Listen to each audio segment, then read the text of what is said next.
नमस्कार दोस्तों, मेरा नाम है अमन शुक्ला और एक बार फिर लेकर हाजिर हुआ हूँ एक डरावनी कहानी। तो दोस्तों, कैसे आप लोग? हमेशा की तरह यही उम्मीद करता हूँ कि आप लोग जैसे भी होंगे बहुत बहुत अच्छे होंगे। कहानी पर आते हैं, लेकिन कहानी सुनाने से पहले मैं अपना एक यूट्यूबर होने का एक धर्म तो निभा लूँ। कहानी पसंद आए तो हमारे चैनल को सब्सक्राइब कीजिए, कहानी को लाइक कीजिए, शेयर कीजिए, कमेंट करके हमें बताइए कहानी कैसी लगी। बस ये था मेरा धर्म। और अब आते हैं कहानी पर। ये कहानी हमें अगेन जबलपुर से राजेंद्र सोनी जी ने ही भेजी है। और ये कहानी भी उसी वक्त के आसपास की है, मतलब सन 1998 के आसपास की, जब इनकी फैमिली मतलब सोनी जी की फैमिली शहडोल के पास एक गांव में रहा करती थी। राजेंद्र जी बताते हैं कि उस समय राजेंद्र जी के पड़ोस में, मतलब जैसे एक मोहल्ला होता है ना, मोहल्ले में ही इनके मोहल्ले में एक मौसी रहा करती थी, जिन्हें राजेंद्र जी तो मौसी मौसी कहते थे, बल्कि इनके अलावा सारा मोहल्ला भी इन्हें मौसी के नाम से ही जानता था। मौसी जी के ऊपर ना माता रानी की बहुत बड़ी कृपा थी। मौसी जी लोगों के ऊपर आई हुई बलाओं को हटा देती थी।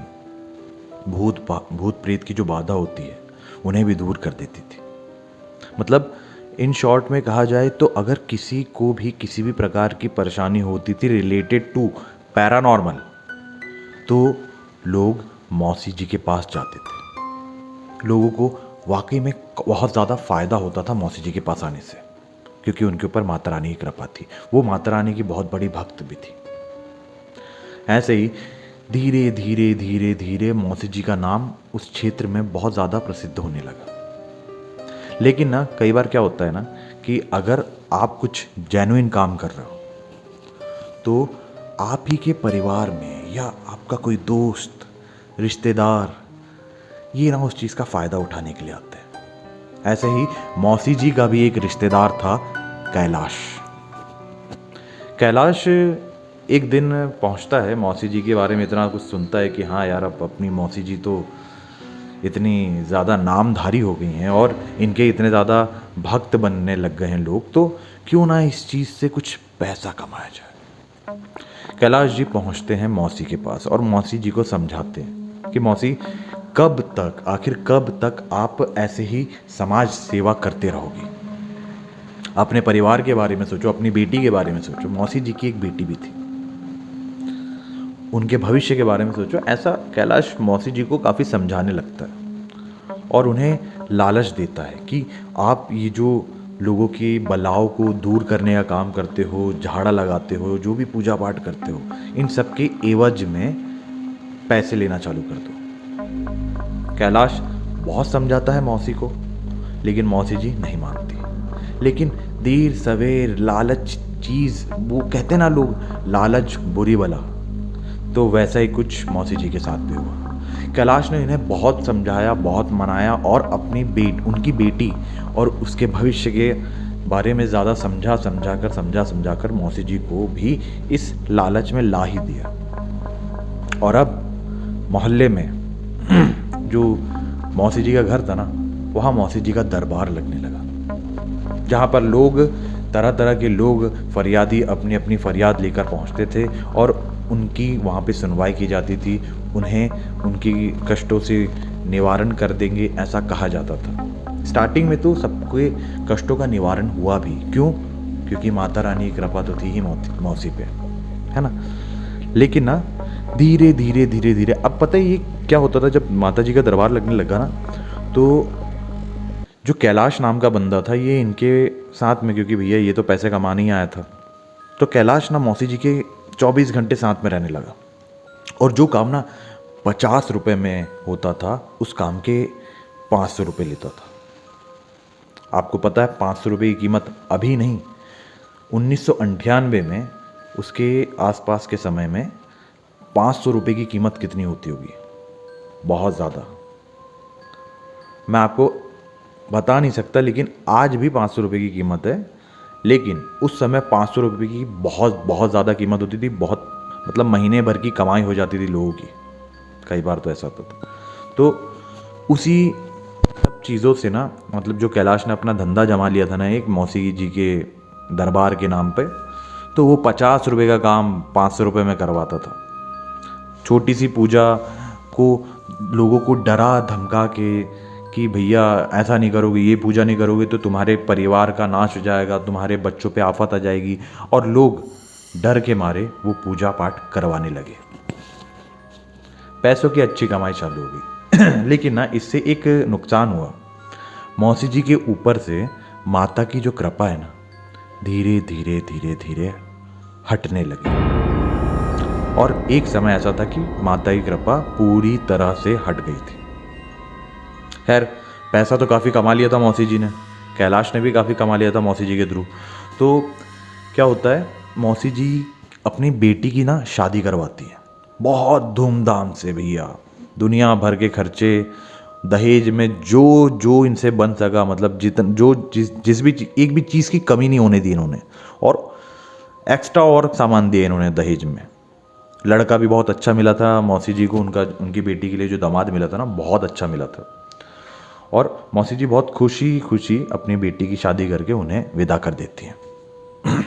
लेकिन अब क्या होता है, जब मौसी जी के ऊपर से माता की कृपा धीरे धीरे हट गई, तो अब जो माता का दरबार, जो मौसी जी का दरबार लगता था मोहल्ले में, जाहिर सी बात है वो दरबार में अब भीड़, जहाँ पे पहले 100-150 लोग हर दिन आया करते थे, अब वहाँ पे 20-30 लोग आने लगे। क्योंकि लोगों को समझ में तो आ गया था कि भैया अब ये लूट रहे हैं, है ना। पहले जो काम कर रही थी मौसी जी, जेन्युइन काम कर रही थी, लेकिन अब धीरे धीरे ये लूटने पर आ गए हैं। अब देखो, कैलाश ने भले ही दिमाग दौड़ाया होगा अपना कि अपन पैसे लेते हैं, लेकिन नाम तो मौसी जी का खराब हो रहा था ना, इमेज तो उनकी गई। कैलाश ने तो पैसे कमाया, कुछ उसने कमाया और मौसी जी को भी कुछ दे दिए, है ना। अक्सर ऐसे लोगों से बच के रहना चाहिए, ये हमारे आसपास ही होते हैं, हम पहचान नहीं सकते इन्हें, बाय फेस तो बिल्कुल नहीं, शक्ल से तो। वो एक गाना था ना, दिल को देखो चेहरा ना देखो, चेहरों ने लाखों को लूटा, ऐसे ही कुछ होता है। इसलिए अक्सर जो लोग लालच देते हैं ना, उनके लालच से दूर रहिए, और अपने जो सीधी सड़क है ना भैया, उस पर चलो, है ना। ज़्यादा एकदम से ऊंची छलांग मारने की कोशिश ना ही करे तो बेहतर होगा, क्योंकि मौसी जी ने भी ऐसे ही कुछ किया है। और आज देख लीजिए, इनका जो दरबार है जहाँ पे 100-150 लोग आया करते थे, अब वहाँ 20-30 लोग आ रहे हैं, और इनकी ख्याति भी खराब हो गई, मतलब जो इनकी इमेज है वो भी खराब हो गई है। माता रानी की कृपा भी हट गई है इनके ऊपर से। एक दिन ना मौसी जी को खबर मिलती है, एक दिन खबर नहीं मिलती, एक दिन ना मौसी जी की बेटी इनके घर आती है, और घर आके मौसी जी के सामने बहुत बुरी तरीके से रोने लगती है। मौसी जी घबरा जाती है अपनी बेटी को इस हालत में देख के। कोई भी इंसान अपने संतान को इस हालत में देख के घबरा जाएगा कि क्या हो गया, क्यों रो रहा है मेरा बच्चा। मौसी जी भी ऐसे ही पूछती है अपनी बेटी से कि क्या हो गया बेटा। लेकिन मौसी जी देखती हैं अपनी बेटी को कि जब इन्होंने शादी करके अपनी बेटी को इस घर से विदा किया था, तब ये अच्छी खासी हष्ट पुष्ट तंदुरुस्त थी, और इसका जो कलर था वो भी काफ़ी निखरा हुआ था, है ना, गोरी थी।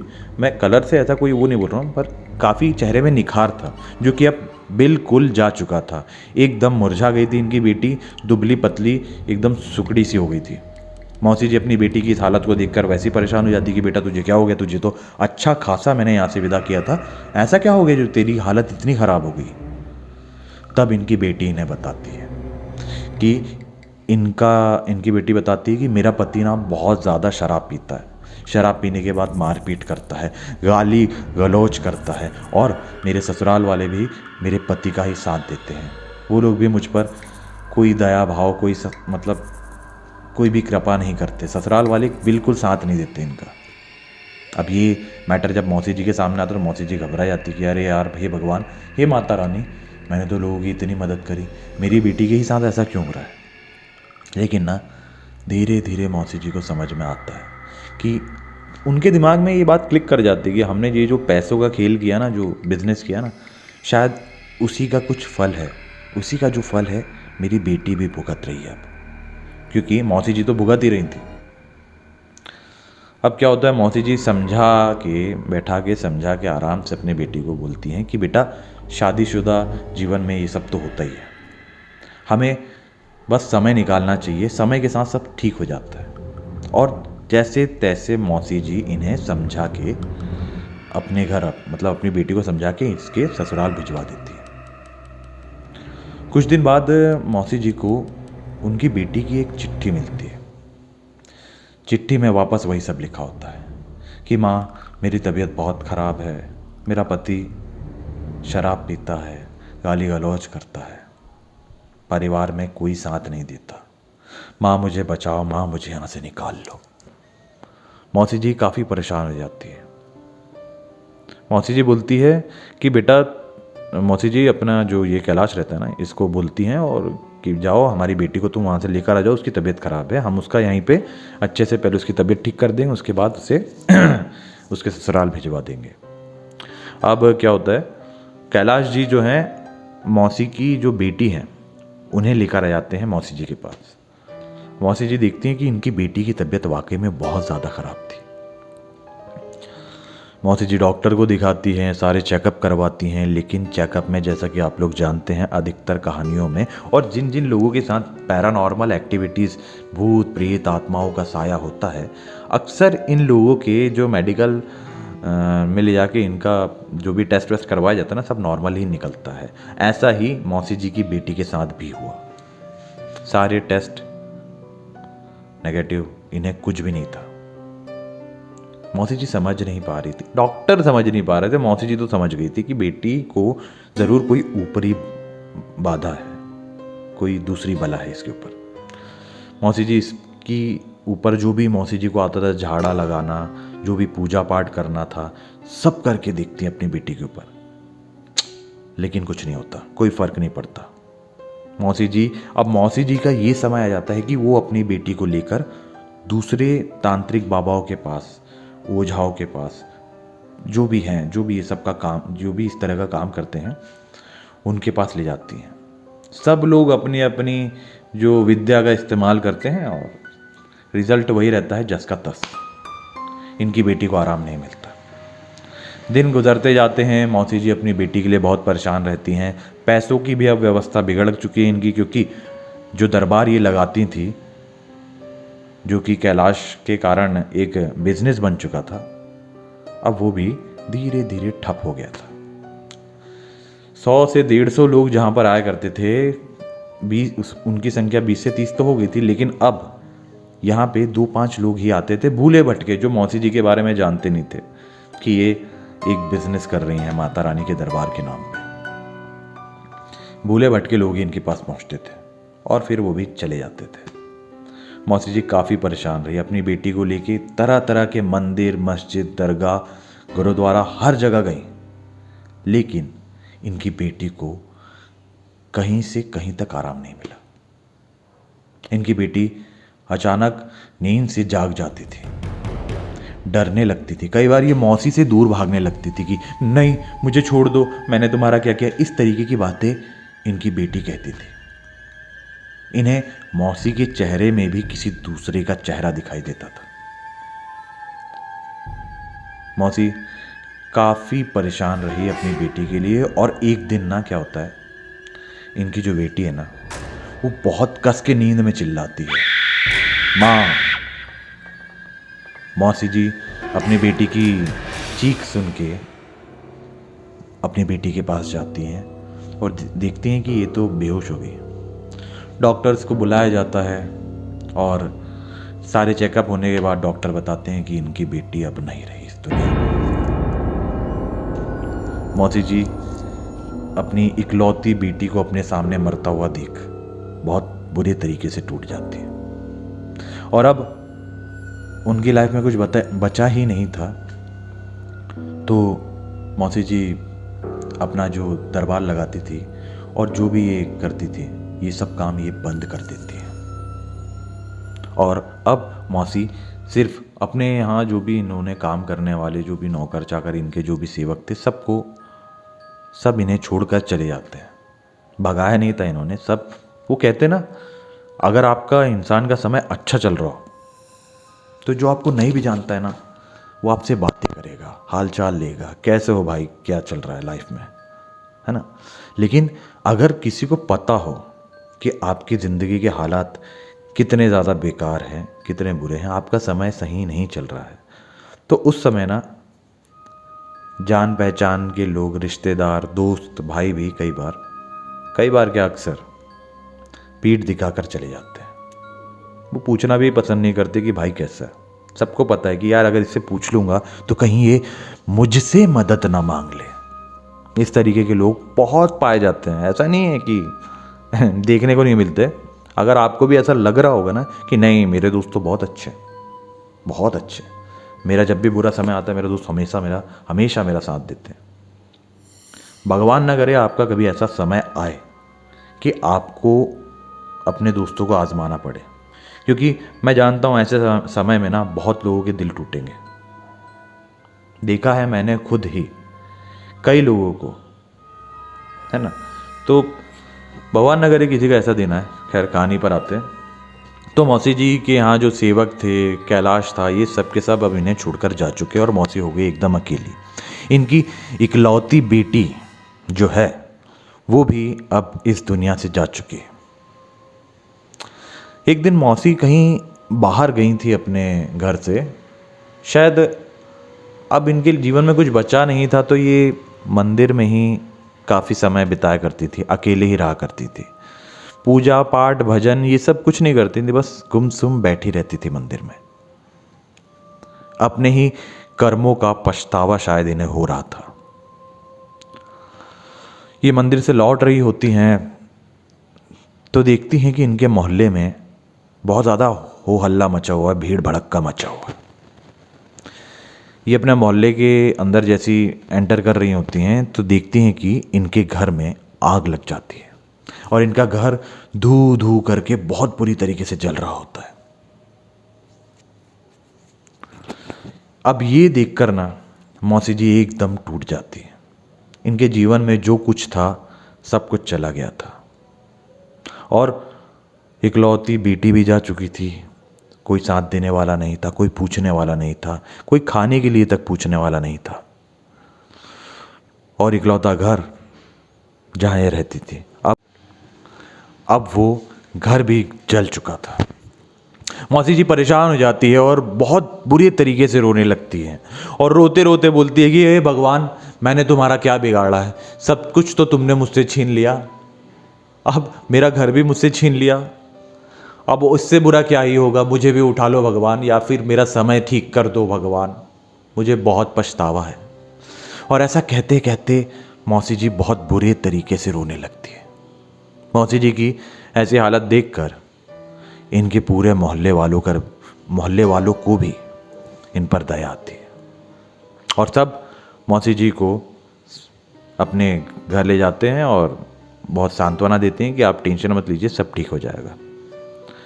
धीरे धीरे इनका घर जो है, इनके घर जो भी जल के राख हो चुका था उसे साफ कराया जाता है और वहाँ पर एक छोटा सा घर जो भी मोहल्ले वालों से बन पड़ा उन लोगों ने किया, मौसी जी के रहने लायक घर अच्छा सा एक बनवा दिया गया। और धीरे धीरे मौसी जी अपने बीते हुए भूतकाल को भुलाकर वापस सिर्फ माता रानी की भक्ति में लग गई और अब वो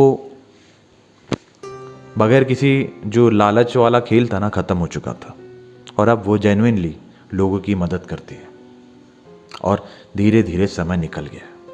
वो बुरा समय था जो लालच के साथ आया और चला गया, इनकी बेटी को भी लेके ही चला गया।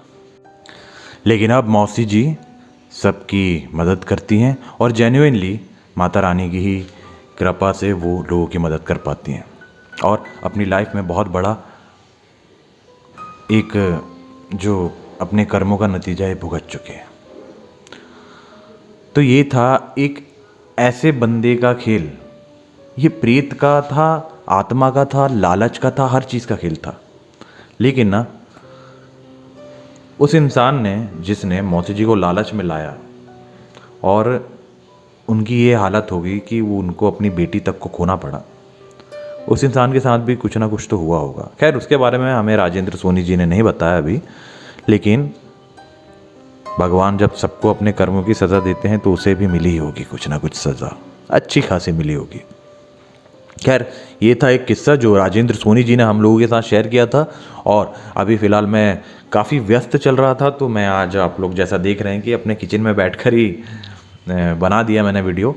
तो दोस्तों, अगर आपको ये कहानी, ये किस्सा पसंद आया होगा ना, तो लाइक, शेयर, सब्सक्राइब, कमेंट जो लगता है करो। पसंद नहीं आया होगा तो अनसब्सक्राइब कर देना। वो लाइक के नीचे डिसलाइक का साइड साइड में रहता है ना बटन, वो भी दबा सकते हो। कोई कोई फ़र्क नहीं पड़ता अपने को, है ना। क्योंकि क्या है, आपका जो एडवाइस है ना वो मैटर करती है कि हाँ यार, अब आपको पसंद नहीं आएगा तो कर लो डिसलाइक, और क्या है ना। तो दोस्तों, अगर आपको ये किस्सा पसंद आया होगा तो लाइक, शेयर, सब्सक्राइब, कमेंट करके हमें बताइए कि ये किस्सा कैसा लगा।